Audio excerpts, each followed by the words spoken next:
என் செல்ல குழந்தையே, இன்று உன் அப்பன் உனக்கு ஒரு மனமகிழ்ச்சியான ஒரு செய்தியைத்தான் இன்று சொல்வதற்காக ஓடி வந்திருக்கின்றேன். உன்னுடைய உண்மையான அன்பினால் நான் மனம் குளிரத்தோடு மட்டுமல்லாமல் உன் வாழ்க்கையில் உன்னை தேடி வரப்போகின்ற ஒரு உறவை பற்றி உன்னிடத்திலே சொல்வதற்காக வந்திருக்கின்றேன். என் செல்லமே, நான் சொல்கின்ற இந்த தேதியில் இந்த ஒரு உறவானது உன்னை தேடி வருவதோடு மட்டுமல்லாமல் உன்னுடைய வாழ்க்கையில் பல நல்ல விஷயத்தை தரப்போகின்றது. நான் சொல்கின்ற அந்த உறவு யார் என்று தெரிந்தால் என் பிள்ளை, நீயே சந்தோஷத்தில் துள்ளி குதிப்பாய், ஆனந்தமடைய போகின்றாய். ஆனால் என் வாழ்க்கையில் எதுவும் நடக்கும்படி இல்லையே என்று நீ நினைப்பு. ஆனால் இப்பொழுது உன் அப்பன் உனக்கு எப்பொழுதும் நல்லது நடக்கும் என்பதற்கான தேதியைத்தான் குறித்து கொண்டு வந்திருக்கின்றேன். அப்பன் நீ சொன்ன வாக்கு என் வாழ்க்கையில் அப்படியே பலிக்க வேண்டும். நான் நிச்சயமாக என் வாழ்க்கையில் நினைத்தது போல சந்தோஷமாக என்றும் வாழ வேண்டும். எனக்கென்று இந்த வாழ்க்கையில் இதுவரை எந்த ஒரு சந்தோஷத்தையும் கொடுத்ததே இல்லையே. எனக்கென்று என்று இருந்தது ஒரே ஒரு உறவுதான். அந்த உறவும் இப்பொழுது என்னை விட்டு விலகி நிற்கின்றார்கள். இந்த நேரத்திலாவது நீ கண் திறந்து என்னை பார்க்க வேண்டும். எனக்காக இந்த வாழ்க்கையை நல்லபடியாக மாற்றி கொடுக்க வேண்டும். நிறைவேற்றி கொடுக்க மாட்டாயா என்று என் பிள்ளை நீ என்னை பார்த்து கேட்கின்றாய் அல்லவா? என் தங்கமே, இந்த அப்பன் இப்பொழுது உன் வாழ்க்கையில் நீ கேட்ட அதை எல்லாவற்றையும் நடத்தி கொடுக்கத்தான் போகின்றேன். இதை நான் உன்னிடத்தில் பலமுறை சொல்லி இருக்கின்றேன். நான் உனக்கு அதனை நிறைவேற்றி தருவதற்காகத்தான் பல காலம் நேரம் வர வேண்டும் அல்லவா? அதற்காகத்தான் இப்பொழுது காத்து கொண்டிருக்கின்றேன் என்பதை நீ மறந்து விடாதே.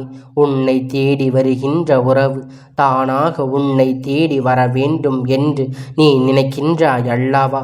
அவர்கள் இப்பொழுது என்ன செய்து கொண்டிருக்கின்றார்கள்? அவர்கள் இருக்கின்ற பிரச்சனைகள் எல்லாம் அவர்களுக்கு சீக்கிரமாகவே முடிந்து உடனே என்னை வந்து பார்க்க வேண்டும் என்று நீ மனதில் நினைத்து கொண்டிருக்கின்றாய் அல்லவா?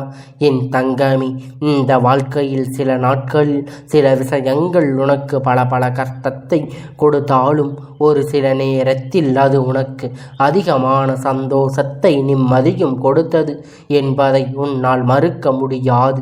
அப்படி நீ அடைந்த சந்தோஷத்தில் திக்குமுக்காடி திகைத்து நிற்கின்ற வேளையில் இடிபோல உன் வாழ்க்கையில் விழுந்த கஷ்டங்கள்தான் இப்பொழுது நீ மேலும் மேலும் துன்பத்தில் இருந்து இருப்பதற்கான முக்கிய காரணம் என்பதை நீ மறந்துவிடக்கூடாது. என் பிள்ளையே, இனிமேலாவது இதிலிருந்து உன்னை மீட்டெடுத்து விடலாம் என்றுதான் உன் அப்பன் நான் வந்திருக்கின்றேன். உன் வாழ்க்கையில் விழுந்த இடி உன்னை இன்னும் அதிலிருந்து எழுந்திருக்க முடியாமல் தேக்கி வைத்திருப்பது போல இனிமேலும் இப்படியே இருந்து விட்டால் உன்னுடைய மனநிலை நிச்சயமாக பாதிக்கப்படும். உன்னுடைய மனநிலை நிச்சயமாக ஏதாவது ஆகிவிடும். அது மட்டுமல்ல என் குழந்தையே, இதுவே இந்த நாளில் கடைசி நாளாக இருந்துவிடும். அதனால் என் பிள்ளையே, உன் மனதில் இருக்கின்ற அந்த நம்பிக்கையானது குறைந்துவிடும். நிச்சயமாக என் பிள்ளையே, இனி ஒரு நாளும் நீ வேதனைப்படாமல் கஷ்டப்படாமல் இருப்பதற்கான அனைத்து விதமான சூழ்நிலையையும் இந்த அப்பன் இப்பொழுது உனக்கு மாற்றி கொடுக்க போகின்றேன். இந்த உறவினை கண்ட பிறகு இனிமேல் உன் வாழ்க்கையில் நீ வேதனைப்பட வேண்டிய அவசியம் உனக்கு ஒருபோதும் இருக்கப் போவது கிடையாது. உன்னுடைய உறவு உன்னை விட்டு பிரிந்து அங்கே என்ன பாடுபட்டது என்று உன் அப்பன் சொல்லி விடுகின்றேன்.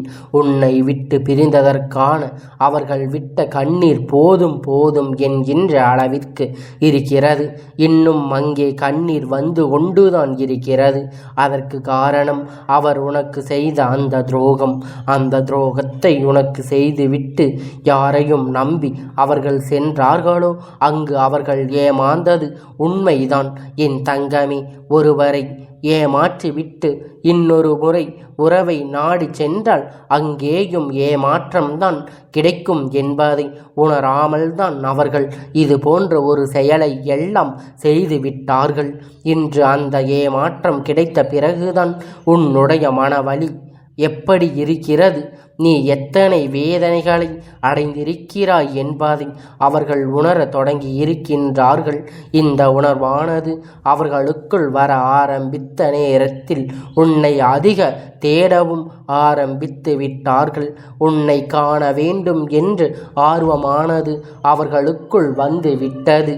நீ மீண்டும் இந்த வாழ்க்கையில் ஏற்றுக்கொள்வாயானால் அவர்களுக்கு மிக்க சந்தோஷம் கிடைக்கும். ஆனால் அவர்களுக்குள் நீ ஏற்றுக்கொள்வாயானால் என்று சந்தேகம் இருக்கத்தான் செய்கின்றது. நிச்சயமாக அதற்காக அவர்களிடத்தில் மன்னிப்பு கேட்டுவிட வேண்டும் அல்லவா? நாம் கொடுக்கின்ற கஷ்டத்திற்கான அத்தனை தண்டனை உன்னிடத்தில் இருந்து பெற்று கொள்ள வேண்டும் என்று அது என்ன தண்டனையாக இருந்தாலும் சரி, இனி உன்னை சுற்றி வர வேண்டும். ஒருபோதும் கனவிலும் கூட இனி உனக்கு துரோகத்தை நினைக்க கூடாது என்று என் பிள்ளை. இவர்களுடைய மனம் உருகி கண்ணீர் வடித்து இதையெல்லாம் என்னிடத்தில் இருந்து சொல்ல இருக்கின்றார்கள். என் செல்லமே, அவர்கள் மனம் திருந்தி வந்திருக்கிறார்கள் என்பதை நீ புரிந்து கொண்டால் அந்த மன திருத்தம் என்பது எந்த அளவிற்கு உண்மையாக இருக்கிறது, அது எத்தனை நாள் நீடிக்கும் என்பதையெல்லாம் நீ நன்றாக யோசித்து பார்க்க வேண்டும். உன்னுடைய வாழ்க்கையில் இத்தனை நாட்களும் நடந்த நிகழ்ச்சிகளை எல்லாம் இனி வைத்து அந்த உறவை நீ நம்புவது நம்பாததும் அது உன்னுடைய பொறுப்பு. என்னுடைய பிள்ளையே, உன்னுடைய வாழ்க்கையில் உனக்கென்று ஏற்படுத்தி கொண்டிருக்கின்ற பல நல்ல செயல்களை எல்லாம் இனி நீ செய்யத் தொடங்கு. உன்னுடைய செயல்களில் நீ தெளிவாக இருந்து அதன் பிறகு இந்த வாழ்க்கையை பற்றிய சிந்தனைக்குள் என்றும் என் செல்லம், இந்த வாழ்க்கையில் நீ மீண்டும் ஏற்றுக்கொள்ளக்கூடிய மனப்பக்குவத்திற்கு வருவாயானால் ஒருவேளை இந்த உறவு மீண்டும் முன்னை விட்டு செல்கின்ற சூழ்நிலை வந்தால் அந்த சூழ்நிலையில் நீ தெளிவாக இருக்க வேண்டும் அல்லவா? எந்த ஒரு காலகட்டத்தில் யார் உனக்கு என்ன செய்தாலும் உன்னையே மாற்ற முடியாது. அப்படியே மாற்றிவிட்டாலும் உன்னால் பிழைத்து கொள்ள முடியாது என்று மனநிலை உனக்கு வந்து விட்ட போதிலும் இது மட்டும் உனக்கு இருந்தால் தைரியமாக உனக்கு யார் துரோகத்தை செய்தாலும் அப்படியே செய்துவிட்டு உன்னை விட்டு விலகி சென்றாலும் இந்த அப்பன் உன்னை தேடி வந்து அப்பன் சொன்ன இந்த தேதியில் உனக்கான எல்லாவற்றையும் நடத்தி கொடுக்க போகின்றேன். அதனால் உன்னுடைய உறவினை நீ சுயமாக ஏற்றுக்கொள்ளாமல் அதற்கு மேலும் உன்னுடைய விருப்பங்கள் என்பதை இந்த அப்பன் சொல்லிவிடுகின்றேன். இதையெல்லாம் நீ ஏற்றுக்கொண்டால் இந்த வாழ்க்கை இனிமேல் உனக்கு காப்பாற்றி கொடுக்க வேண்டியது என்னுடைய பொறுப்பு என்பதை நீ உறுதியாக சொல்லிவிடுகின்றேன்.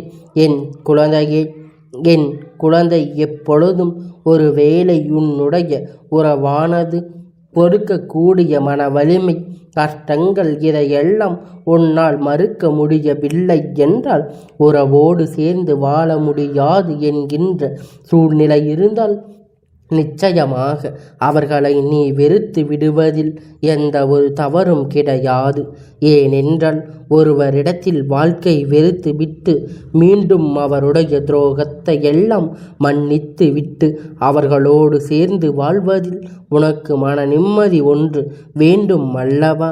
உனக்கே அதில் திருப்தி இல்லாத போது அதில் இருந்து அப்பன் தலையீடு ஒருபோதும் இருக்காது. அதனால் என் அன்பு குழந்தையே, உன்னை தேடி வருகின்ற வாழ்க்கை ஏற்றுக்கொள்வதும் ஏற்றுக்கொள்ளாமல் தவிப்பதும் உன்னுடைய சொந்த முடிவுதான். என் அன்பு பிள்ளையே, இந்த அப்பன் ஆசீர்வாதங்கள் அன்பும் துணையும் என்றென்றைக்கும் உனக்கு முழுமையாக கிடைத்து கொண்டே இருக்கும்.